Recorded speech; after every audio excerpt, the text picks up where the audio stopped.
Let me tell you a little bit about my personal journey to Silicon Valley from India 22 years ago.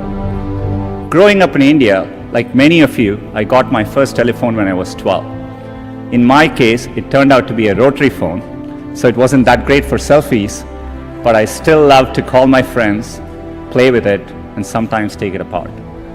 That telephone cemented my fascination with technology. I remember in my parents' house in Chennai reading about the invention of the transistor at Bell Labs.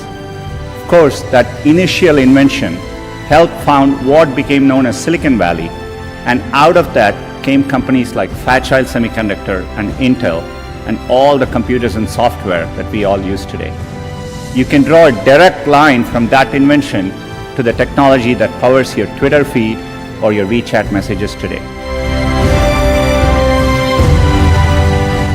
A lot of times when I was younger, people would say, this person didn't get into this college or something, and that's the end of the road. I mean, life is so different from that.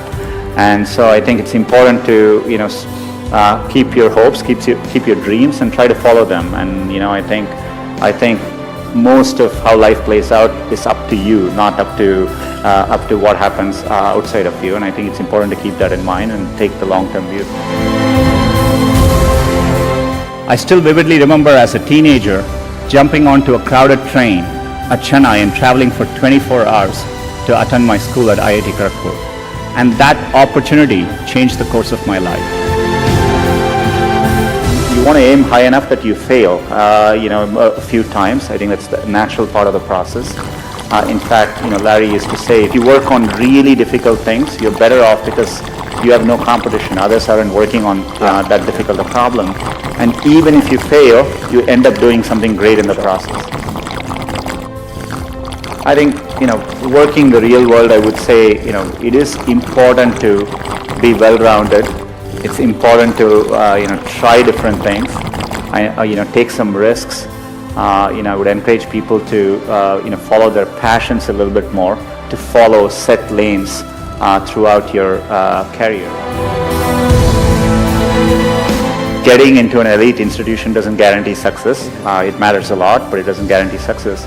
And I think it's important to keep that perspective in life. And life is a long road, and so you want to take it at the right pace and enjoy what you're doing. I know how much hard work it takes to pursue your dream of building a business. The long hours, time away from family, the ideas are brilliant that just don't seem to catch on.